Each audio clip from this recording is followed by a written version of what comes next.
Okay.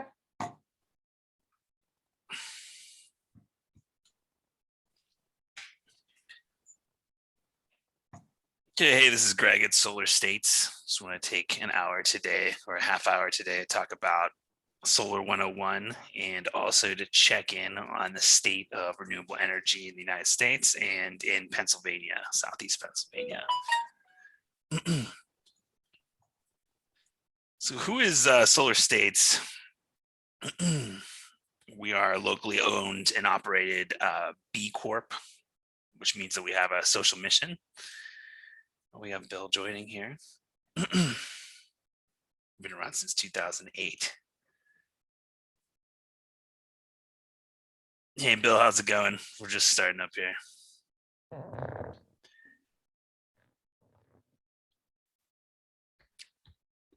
And yeah, Solar States has a dual mission. It's to advance the adoption of clean energy and to build an equitable green collar economy through education and job training. So first part of the presentation, we're just going to take a look at solar from kind of a higher level perspective and why it's an interesting source of energy. So this map here, a lot of bright colors, is from the National Renewable Energy Lab, or NREL. And this shows us the solar potential of the United States. So a lot of bright colors here. We'll take a look at what this means. But overall, I mean, the United States gets a lot of sun over the course of a year. It's just up to us to harness it. A lot of people think that, maybe the Northeast doesn't get enough sun to make solar practical, but that's not actually the case. We'll take a look at the Northeast zoomed in a minute here. What's also evident here is the Southwest gets a lot of sun, of course, as well. In Arizona, New Mexico, and California, solar is kind of a no-brainer in all those places with the amount of sun they get. But the entire country gets sun. There's some potential for solar almost anywhere you go.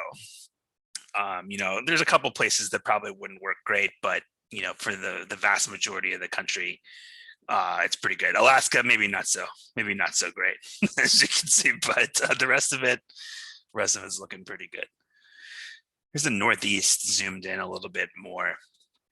So what this map is actually showing is how much energy from the sun hits a square meter of the earth on average over the course of a year every day. So this is the amount of kilowatt hours per meter each day, averaged over the course of a year. So you can see South Jersey and Philly here. Looks like it's about 4.5 to 4.9. Whereas, if you're looking in Florida is really, the Sunshine State is 5.5 to 5.9. So it's not, it's not a huge difference. We still get the majority of it, and we still get about, 2/3 of what Arizona or California gets over the course of a year. So, the point here is there is enough sun to go around to make solar viable, even in the Northeast.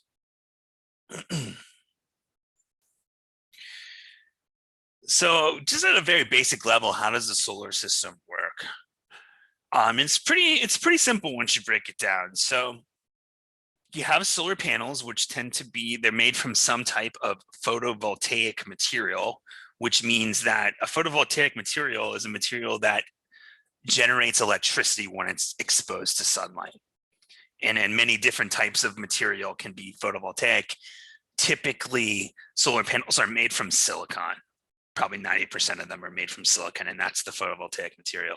So when you have a solar panel and it's exposed to sunlight, it's going to create electricity just by the nature of that material. It'll create direct current or DC power, and we need to switch that over to AC power so that we can use it in our home, and it can match the grid that we use. So there's a special box either underneath each panel or one larger box, maybe in your garage, and that's called an inverter. And that will actually make that conversion from the DC current to AC power, so that we can use that solar energy directly to firstly power our household appliances, such as your air conditioner, your lights, really anything that's operating on electricity, charging your electric vehicle, anything that uses an electric load, and in your and sun's hitting your panels, you could use that energy. But in those instances where, we might not be home during the day, and that's obviously when solar is producing the most energy, extra energy at that point would actually flow back to your utility, back onto their grid, so your neighbors can use that solar energy as well. And there's a special meter called a net meter that keeps track of that flow of energy back from the grid. So for most solar systems, you do stay connected with your utility, and you become kind of a two-way consumer and prosumer with the utility, producing energy and also drawing energy from the utility when needed. Solar can also operate independently on its own network, but that would require a battery, which we can talk about a little bit more in a minute here. There's another way to look at it to visualize this typical residential system design. We have our solar panels on the roof. Your average house might take 15 or 20 solar panels. It depends on how efficient they are and how much space that would take up and how much you have on your roof. So all those solar panels are connected together, and those wires are typically running through a metal conduit down to that inverter I was talking about to make that conversion from DC to AC current. And then some of that energy can flow right to our appliances and be consumed right in your house. So you can, be running your AC off of sunshine. You feel good about that. And then, of course, it's also connected up to that utility as well. So in those situations where you're producing more, then that's going to flow back onto your utility service lines. That meter, that net meter, is the accountant of everything and keeps track of where the energy is going. So how much energy will a panel produce? Depends on a number of variables. So there's not an easy answer to that right out of the gate. So the main factors are the panel orientation, which is also called the azimuth. That's the direction that the panels are oriented, or the direction that your roof slopes. So for example, 180 degrees is due south. That's typically the best, just where we are on the globe. That gets the most exposure over the course of a year. But really, almost any orientation from due east to due west can work okay. Due east is 90 degrees, due west is 270 degrees. So that's where we're thinking about putting panels, you're typically trying to find some type of an orientation from due east to due west, with the more south the better. The angle of the panels are tilted at can also impact the production. So typically, ideally, the best type of a tilt is maybe about 20 to 30 degrees. But again, panels can still produce energy really at anywhere from a 0 degree tilt to the 30 degrees. It just might produce a little bit more the more it's tilted. Of course, the efficiency of the individual solar panel is also really important as well. Like we were looking at that chart in the first couple slides of how much energy falls on a square meter every day. Well, of that energy, how much of it can we actually convert to usable electrical energy? And that really depends a lot on the panel efficiency. So solar panel efficiency has been slowly increasing over the last decade. Maybe 10 years ago, it was about 12 or 14%. Now the most efficient solar panels are now reaching efficiencies over 20%. So that means that of the energy that strikes the panel, about 20% of that will be converted directly into electric current. That might not seem like it's super efficient, but there's been a lot of advances to get solar panels to 20% efficient, and it's a lot more energy per square meter than it used to be, which is good for everybody. Sometimes there can be losses with electrical conversion that you have to take into account. And then, of course, with solar, the other really major factor is like shading, with trees and the shadows from trees and how they change over the course of a year from summer to winter. Shadows tend to be longer in the winter with the position of the sun in the sky. Are there neighboring buildings that might overshadow your roof?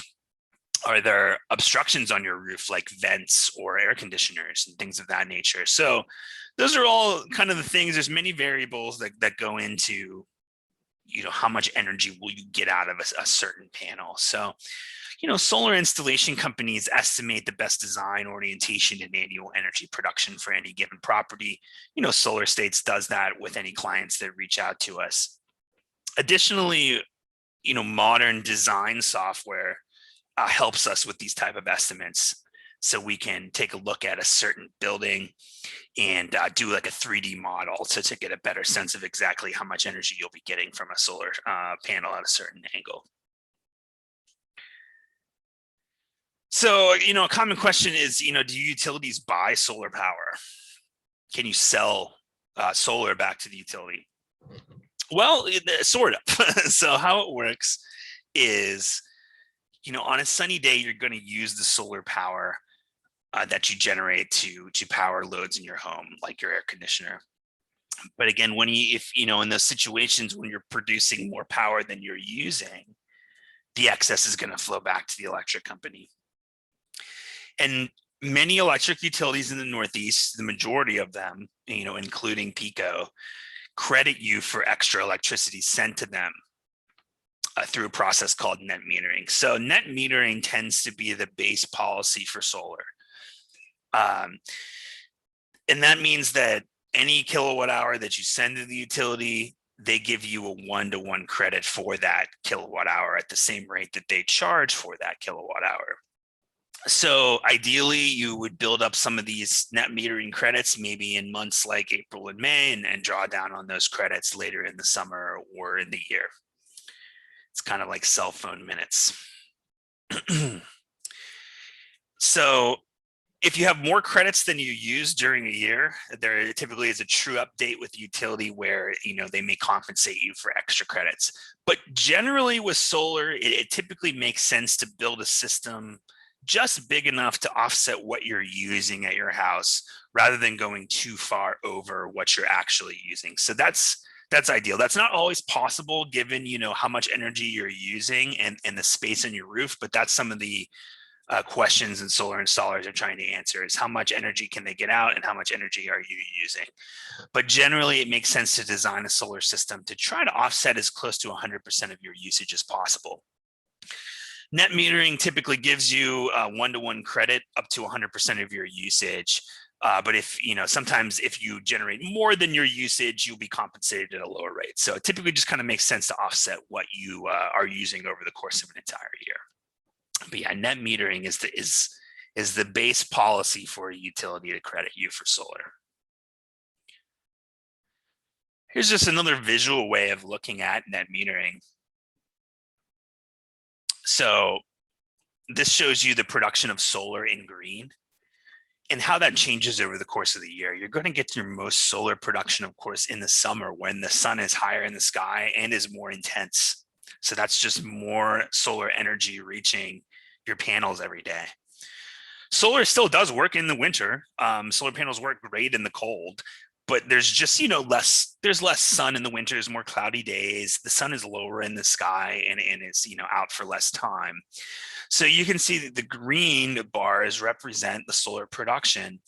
With this particular system, this is essentially offsetting someone's usage almost completely in this scenario. This person was using about 6,500 kilowatt hours of energy a year, electricity a year, and this particular solar system was going to make about 6,900 kilowatt hours a year. So this is an example of someone that is able to offset all of their usage. It's not always the case, but this is what it would look like. So their home usage is represented in blue. So for a month like April or May, ideally the system, there's a difference here between the usage and how much the solar produced, and that's where you could get some of those net metering credits and that difference there. So that delta. So in May, that difference between the blue and the green bars, that would be your net metering credits, which you could draw down on later in the year. As you can see, typically people's usage increases in the summer due to air conditioning. And with August typically being the most electrical usage due to being the hottest month. So in August, ideally you could use some of your net metering credits to take off that peak there. And then in the winter, you might solar, you might be using more than solar is providing. But in those cases, you're still connected to the utility company, so you can buy that power from them or use, net metering credits from earlier in the year to satisfy that need. So that yellow bar is kind of that remaining production. And that's in general how, solar interacts with the grid over the course of a year on a month-to-month basis. Everyone's situation is going to be a little different because they might be using a different amount of electricity. It depends on how much solar can produce in that particular scenario, but this is generally what you're going for. Okay, so how is solar installed? It's so solar is typically installed directly on sloped or flat roofs with various types of mounting systems. On sloped roofs, panels typically rest on a system of metal racks where they're attached to the racking. And the racking system is connected to rafters in the roof. But solar can be installed on all sorts of different types of buildings. It can be, built on flat roofs. It can be built in parking lots, of structures in parking lots. It can be built in a field in a metal structure, mounted on a metal structure. So we'll take a look at some pictures to show what this looks like.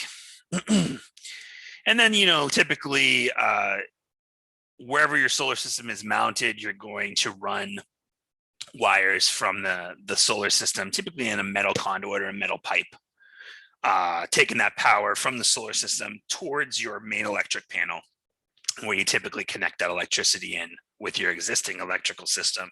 And as we mentioned, there's always typically a special electric meter that's installed to take account of how much energy the solar system is producing and how much energy that you're sending to the grid and how much you're drawing from the grid, that net meter. So let's take a look at, here's another common question before we get into some pictures. It's a very common question that we get. Will you have power with solar energy in a blackout? So for safety reasons, the solar system will essentially shut off in a blackout because, when the lines go down, there are line workers out there that typically need to fix certain things. If a line is down, we don't want to feed solar energy onto those lines when they're fixing those lines. It could be a safety issue. So typically the solar system also shuts down in those situations. It is possible for solar to provide backup power in those situations, but it does need to be paired with a battery for that to work. You need somewhere for the electrical energy to go. You need to store those kilowatt hours somewhere. So they need to be put into a battery. So this is possible. Solar States does install batteries, and residential battery backup systems are becoming more common from manufacturers such as Tesla or Enphase. And there are many others out there. So we are likely to see this as a more common thing in the coming years. Battery technology still tends to be expensive, but we are also expecting costs to decrease as it becomes more common over the next couple of years. So yes, if the grid goes down and you just have solar panels, you're not going to be able to get electricity from your solar panels. If you have a battery, then you might be able to still have power even in the case of a grid outage. All right, let's look at some different pictures of solar systems. This is a typical residential system. I think this is in New Jersey. So yeah, as you can see, I mean, this is pretty ideal. This type of a house has a lot of different space. You can see the panels moved around that one little vent up there, but this would generate a lot of power. You can see that metal conduit connecting those two arrays. This is what it looks like, that metal racking system for sloped roofs. So as you can see, the racks are over to the right here. These are typically connected with attachment points to the rafters of the roof. And those attachment points are sealed with what's called flashing, a metal flashing, so that when it rains, the water can, flow off of your roof rather than causing a leak. Those black pieces of metal there are the flashing that you're seeing. So the panels themselves would sit on top of these rails and be attached to the rails through clamps. So that's how they stay onto your roof. And as you can see here, there's that metal conduit that will eventually take the wire and the power from the panels, going towards your main electric panels. So that's how you take the power from the panels on the roof down to where your electric panel is to connect into your existing system. But this is pretty typical of a sloped roof residential system. I think you can also see there is a slight, there's a copper wire. Everything in a solar system also needs to be grounded, and that copper wire allows you to do that. So in case there's an electrical fault, that extra energy would flow into that copper wire and all the way down to the earth to dissipate that electrical fault. So that's how you maintain safety on it too. But this is kind of what's typically lying under the panels of a normal residential solar system.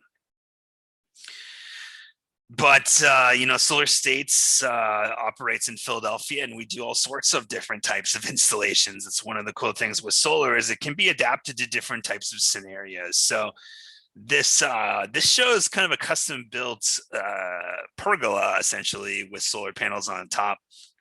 I believe these are called bifacial solar panels that you can kind of see through the back of them as well, and they can collect light that hits them from the front and hits them from the back. So reflected light from the bottom, they're also absorbing. As you can see, the panels here are resting on a metal structure, metal racking system, attached similarly to that residential installation. But, these are lying flat, but it's just an example of kind of a more custom install for an urban environment. Here's another view of an installation in Philadelphia from Solar States. This is an example of a flat roof installation. What's cool about this is that the panels don't actually have to penetrate the roof in these scenarios. They lie in these trays and are weighted down by these ballast blocks, these cement ballast blocks, to give the system enough weight to hold it down onto the roof. But in this case, there's no penetration of the roof, so less chance for leaks. And the solar panels would be oriented at the most ideal angle. This is probably facing south or southwest, and then these are slightly tilted to get a little bit more production. This is an example of how we're able to install in a typical Philadelphia row house. Solar panels can be installed on commercial structures as well. This is Swarthmore College we've done a project with.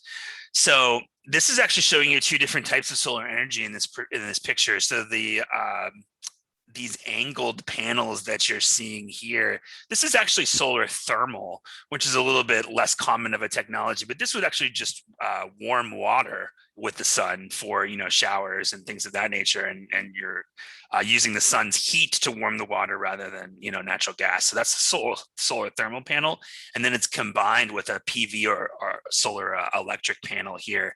And this is another flat roof type of mounting system. And these panels, allows you to fit the most panels possible on a roof going on both directions there. Because we're trying to get as much energy as we possibly can, because obviously this is a bigger building. It's going to be using a lot more energy. Commercial buildings can go solar too. This is an example of, a large manufacturing facility with a lot of panels on it. Again, using that type of a flat roof mounting system, working around different air conditioner structures, but solar power can also benefit commercial buildings and can be a good investment for businesses to help reduce their electrical loads. Ground mounts, this is, utilities often do this where they build a very large array, like in a field. Homeowners can do this as well. If you have property, we can build solar panels right in a field and orient them to the best tilt and orientation possible.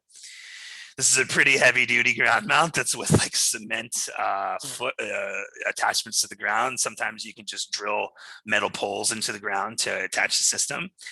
But this is also possible. This is possible for businesses. It's possible for homeowners to do a ground mount system if they have, the land available. So that's another way to do it if you don't want to put panels on your roof, but have some land available. And then finally, another cool idea with solar is doing solar over parking lots.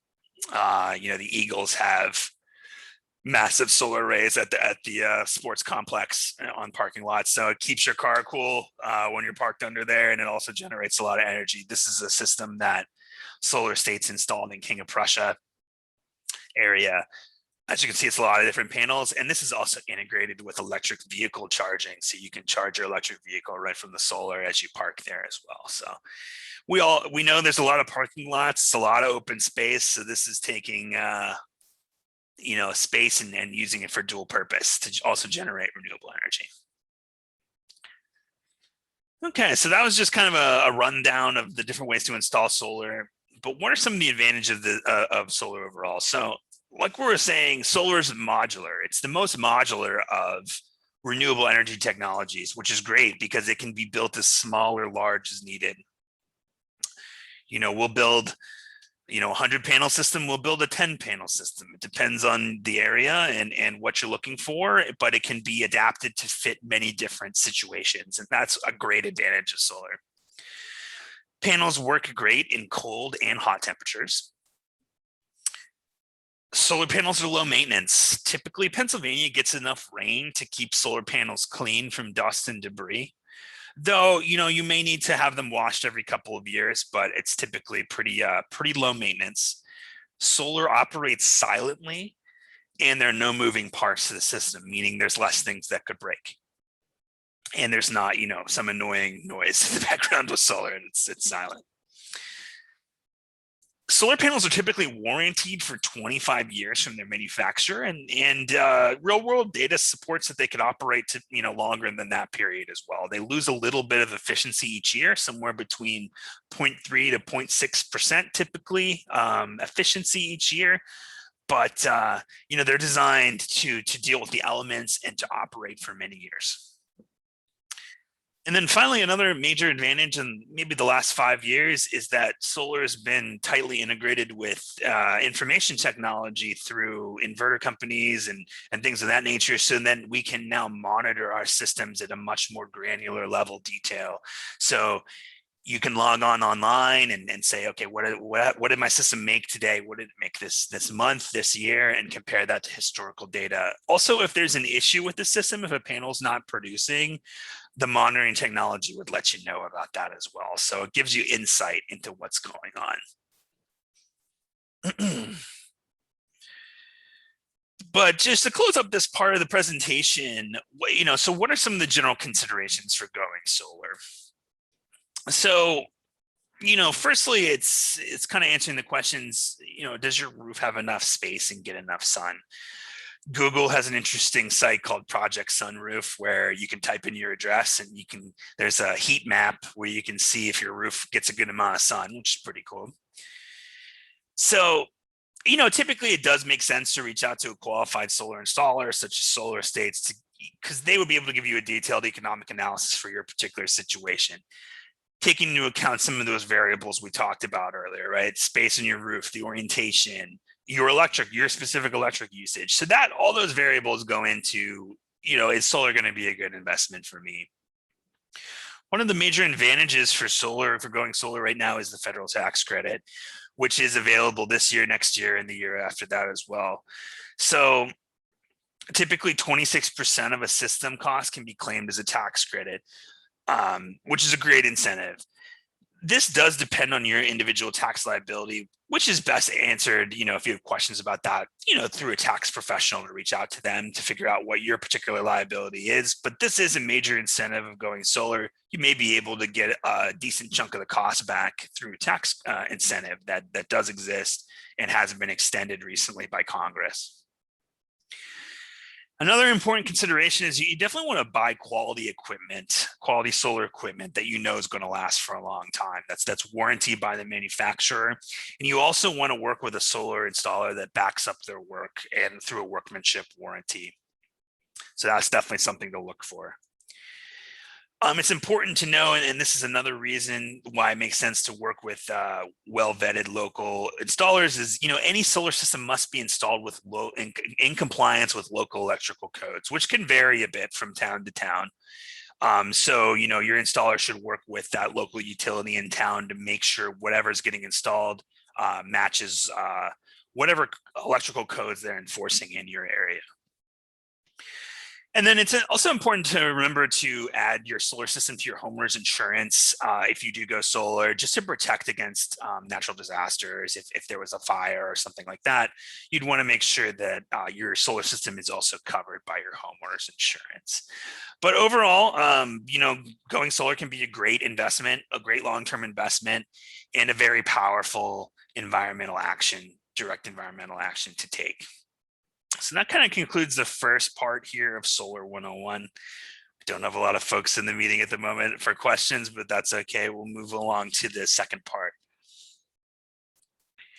So the second part of this presentation, we also wanted to check in on the state of renewable energy for Earth Day, kind of taking a look at the last 10 years.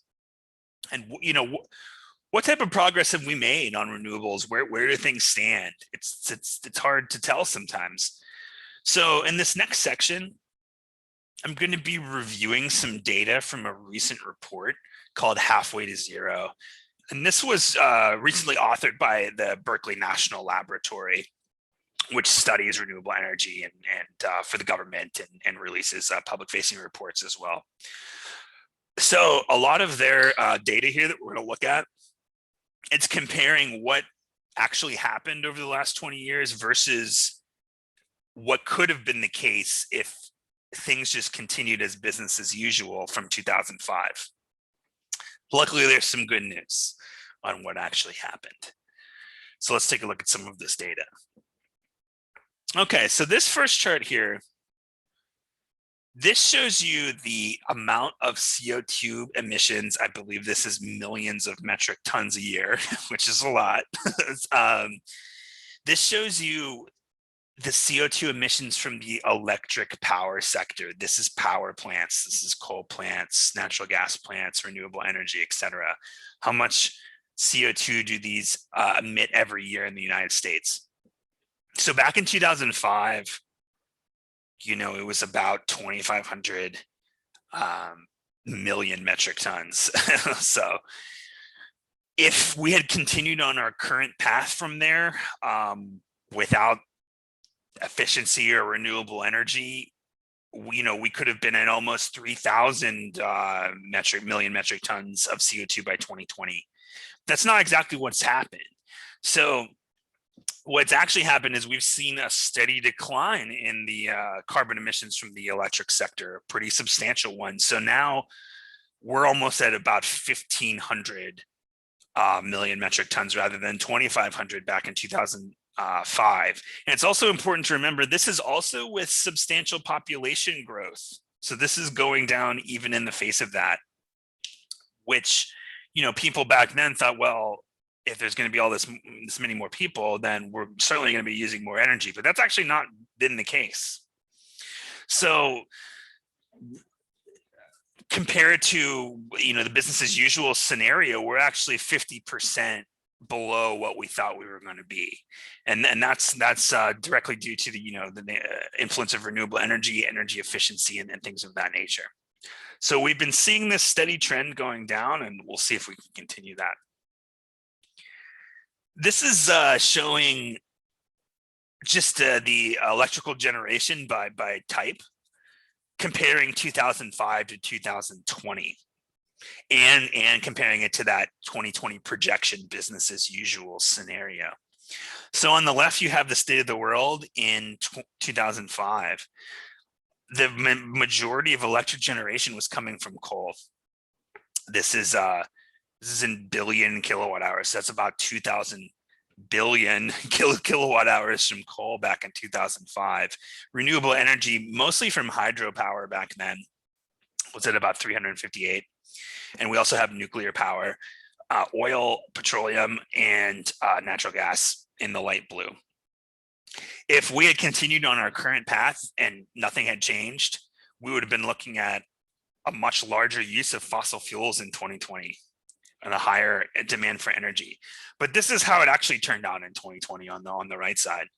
The first story here to see is we actually used basically the same amount of electricity in 2020 as 2005, which is surprising and a good news. So the demand for electricity actually did not go up. even with many more houses, many more people. Why is that the case? So a big part of that is efficiency, energy efficiency in commercial, residential, and industrial buildings. So that has kept the growth of electricity demand relatively flat, which is good news for the environment. What's also good news for the environment is you can see renewables has taken a bigger chunk of the pie here than when they were at 2005. It's nearly doubled. And what's driving this doubling is coming from wind and solar. Typically, the hydropower resources are already sort of maxed out and represented in that on that 357, 358 number on the left there. So the 834 you're seeing, a lot of that is now coming from solar and wind generation every year and increasing every year. Nuclear is staying about stable. As you can see, another major story in this data is coal generation has really fallen off. It's only about a third of what it was in 2005, and that trend is continuing. A lot of that slack has been picked up by natural gas, to be fair here. Natural gas is a flexible fuel, still has a lot of carbon emissions, and methane emissions are concerning. But methane can, or natural gas can work in conjunction with renewables because it's a quick ramping technology. So this is the state of the world now. Renewables have a larger share of the pie. We've thankfully tamped down electrical demand growth, and it seems like it's a better system than 2005. But yeah, it's a lot different than what the experts at the time thought was going to happen. So here's a little bit of data on the costs of solar. So certainly the cost of solar is important, and the cheaper solar is, the more people can take advantage of it, and that's the goal. So back in 2010, this is a figure called the levelized cost of energy. It's basically how much does solar energy cost per kilowatt hour. Right now, a utility like Pico may charge about 13.5 cents a kilowatt hour, something of that nature, for the distribution and transmission of energy. So this is trying to compare the cost of solar on a kilowatt hour basis to like a utility cost. Back in 2010, as you can see, residential solar was very expensive, nearly 50 cents a kilowatt hour. But the real story of the last decade is that cost has been slashed due to many factors, due to the dropping costs of solar panels themselves. There are many more solar installers these days that have a lot more experience in building systems efficiently. And permitting is a lot easier than it used to be for solar as well. So in 2020, the average levelized cost of energy from residential solar, and this is it's gonna vary depending on your region, but this is a national average. It's about 12.8 cents. So this is getting, as you can see, a lot more competitive with grid prices for electricity, and certainly a heck of a lot more affordable than 50 cents a kilowatt hour. You've seen those trends continue over the commercial solar and utility scale solar. Utility scale is the cheapest because you're building, a large system in a field or something like that. There's less costs associated with that. But we're not stopping there. The Department of Energy does have goals to continue that price drop over the next decade. And that would, so the goal for residential is try to get to 5 cents a kilowatt hour. For utility scale, it's 2 cents a kilowatt hour. There are going to be, many innovations and work needed to get to that goal. But ultimately, the goal is to make solar one of the lowest cost forms of energy out there. So that's where we're headed, hopefully. Another piece of the puzzle is employment through these technologies. This is also examining kind of the state of employment across different energy sectors. Again, that projection, that 2005 business as usual projection did not take into account the growth of renewables and energy efficiency. So right now, in 2019, renewables and energy efficiency actually employ the most workers in the energy sector, and they also create the most jobs per megawatt of installed. Nuclear is about the same. Natural gas actually about the same, which is a little surprising. Coal is a little bit less just because there's less being used. But that's another story over the last decade, is the growth of employment in renewable energy. And then finally, like what's keyed up? What type of energy is going to be built over the next couple of years? Where is the system going? So this is proposed energy projects in the permitting stage or the proposal stage across the United States. These are typically large scale plants, across the whole United States. So there's nearly 450 gigawatts of solar proposed, which is an enormous amount. Not all of that's going to get built, but it's kind of dwarfing the other types of energy that are proposed in terms of capacity. Standalone means that it's just solar. Hybrid means that it's built in conjunction either with another energy source such as natural gas or wind, or paired with energy storage as well. So that's another trend that's increasing, is like, how can we build solar plants with batteries built in with them to help with those issues? So there's a lot of solar that's geared up to be built over the next couple of years. And really a major reason that's the case is the cost has come down so much. It's a lot more economic to do it. So that's what's driving this really large increase in proposed construction. Energy storage is also really blowing up as an industry. There's nearly 200 gigawatts of energy storage just itself proposed as well. There's natural gas and others. So renewables, there's going to be presumably a lot more renewables coming onto the grid over the next 5 years, which can hopefully continue some of these trends we've seen. And then finally, just to wrap up this report, here's their conclusions looking at the last 10 years. So as we mentioned, power sector carbon dioxide emissions in 2020 were 52% lower than projected by the US Energy Information Administration in 2005. So that's really good news. What drove that? It's lower demand for electricity, growth in wind and solar, natural gas, and nuclear energy. And then relative to the earlier projection, total electricity costs were lower, damages to public health and climate were lower, and electricity supply jobs were higher. That's all good news. So demand was 24% less than projected. Renewables contributed almost 80% more than people thought was possible back then. Nuclear stayed about the same at 20%. Natural gas did increase quite a lot, about 100%. Coal and oil was about 70% less than projected. And the costs, the total electric bill, a lot of people said renewable energy was really going to make electricity so much more expensive. It's not actually what happened. The cost of electricity, the amount spent, billions of dollars a year, actually decreased over this time as renewable energy increased. Health damages, this is a really important piece. This is, it's a hard thing to measure, but things like asthma, issues from pollutants from coal plants.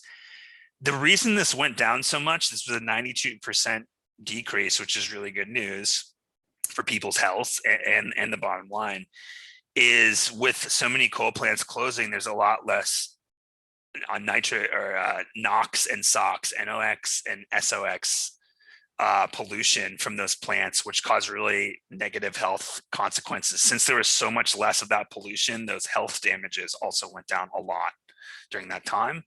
And the power sector jobs, again, we were saying this, it's increased almost to 30% here over the last 10 years. So that's a lot more employment in renewable energy too. So, renewables have obviously gone a long way. We've made a lot of progress in the last 10 years, but of course there are still challenges to address, and we should be clear about that as well. What are some of those challenges? So intermittency is one issue, of course, like, what happens on cloudy days or stormy days when solar might not produce as much energy, or, when wind isn't going as hard. One good thing is that solar and wind tend to naturally balance each other out, which is helpful.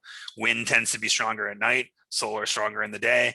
Wind tends to be stronger in the winter, solar stronger in the summer. So there's a little bit of a natural balance built in there. So also we can work together with our neighbors to help balance the grid.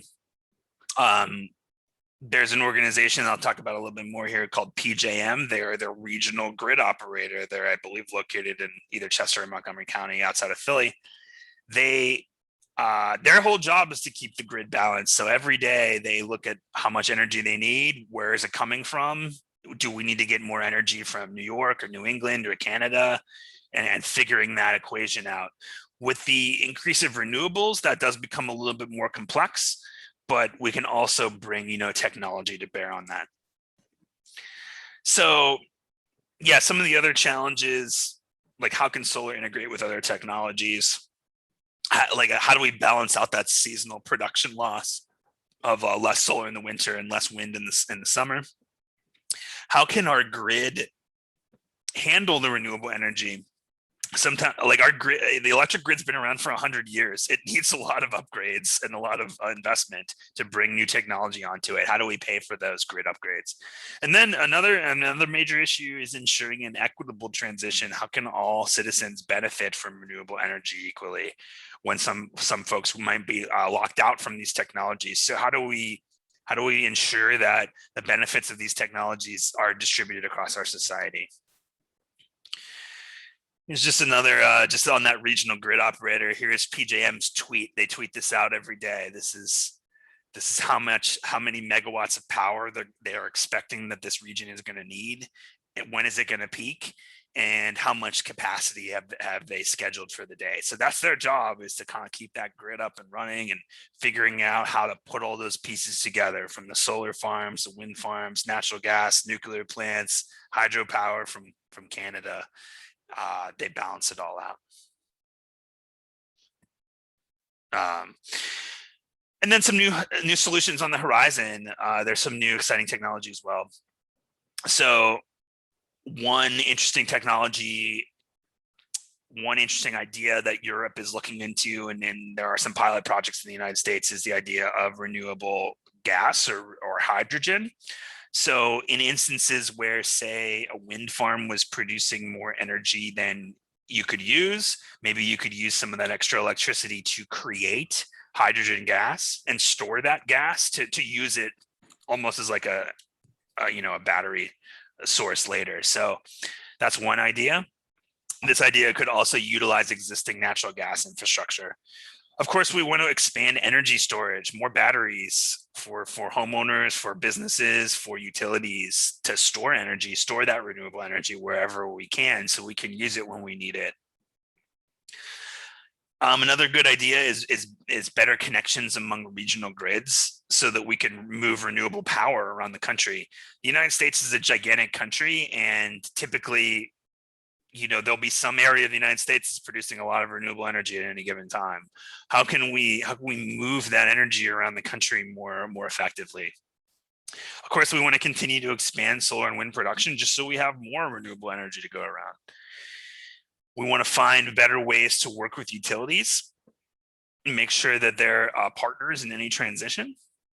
And we also want to figure out new structures such as virtual net metering to allow renters or folks who can't get solar installed on their roof to be able to still benefit from renewable energy. Lots of new ideas. But there are also lots of, to close out the presentation here, let's talk a few things about, new projects that are coming up on the horizon. So there's a lot of things that are going on right now. There are large offshore wind projects that are finally proceeding in New Jersey and off Long Island that would really up the amount of renewable energy produced in this region. I just read the other day, the New Jersey gas utility SJI is actually committed to a carbon neutral operations by 2040. And they plan to do this through many different ways, maybe utilizing that renewable gas I talked about, but that's kind of a major shift for a gas company to be making a commitment like that. There are some new ideas in Pennsylvania. There's some legislation introduced for community solar. That's the idea of building one big array in a field and having people in different areas subscribe to that array on their bill without having to be physically connected to it. So that's the idea of community solar. That's Senate Bill 472, right? Yeah, if you have the bill numbers, that would be great. It says 472. Yes, I believe that's right. Senate Bill 472. Yeah. And you can look this up on like Pennsylvania's government websites as well. There was another piece of legislation introduced last month to raise Pennsylvania's renewable energy targets for wind and solar. Right now, Pennsylvania's solar target is only 0.5% by the law. It's a little too low. This new legislation would raise that from 0.5 to 5%, a 10 times increase. And then recently, the Pennsylvania state government also announced the PA Pulse Plan, which is a commitment to get 50% of the state government's electricity from solar by building 191 megawatts of new solar plants around the state. So that's actually the strongest commitment from a state government for solar energy. So that in itself will increase the amount of solar in Pennsylvania pretty substantially. Here's what's going on locally for solar. New Jersey does tend to outpace Pennsylvania for solar development due to some better incentives and policy design. New Jersey actually is one of the national leaders in solar, so they should be recognized for that. This shows you the number of installations in counties around this area. As you can see in New Jersey, they have a bit more, about 10,000, 9,000 for some of these counties, nearly 300 to 200 megawatts per county of solar, which is pretty substantial. Pennsylvania, we're getting there. We're still installing solar. We're still getting there as well. But as you can see, here's Philadelphia. This is the number of solar installations that exist. Delaware does pretty well too. Montco with 2,500, Bucks with 2,600, Philly with 1,800, and the number of megawatts associated as well. So we have a ways to go, but there's a lot of roof space as well and a lot of room to grow. But the solar installations are increasing. Here's what it looks like especially over the last 5 years. The rate of increases is going up too. It shows you the local counties in Southeast PA and the number of installations is rising. And you can see that's really tapping into some of those trends that we talked about. The cost of solar coming down, the cost of electricity going up makes it a better investment. And you can see it's driving more folks to take that jump into solar power across our region. That's interesting, to look at the differences there. Yeah. And I mean, they're all going up. How do we make them go up faster? So there's a couple of Solarized Philly's coming up, Solarized Montco. Yeah, maybe the Solarized programs can help with that. Yeah. And then, just to close things out, how can you support the growth of renewables? So, Pennsylvania does have a lot of legislation going on right now about renewables. So reaching out to your legislator and your state senator and state rep to express your support to their staff is one thing to do for that community solar bill and also for raising their renewable energy targets. You can write editorials to your local media sources to just talk more about renewables, engaging with neighbors. You can see if your home might be a good fit for solar if you own your own property. Learning more about emerging technologies to how you can make your home more efficient. It doesn't necessarily have to be solar. It's heat pumps, geothermal, new technologies coming out. Being active in local government and contributing your ideas.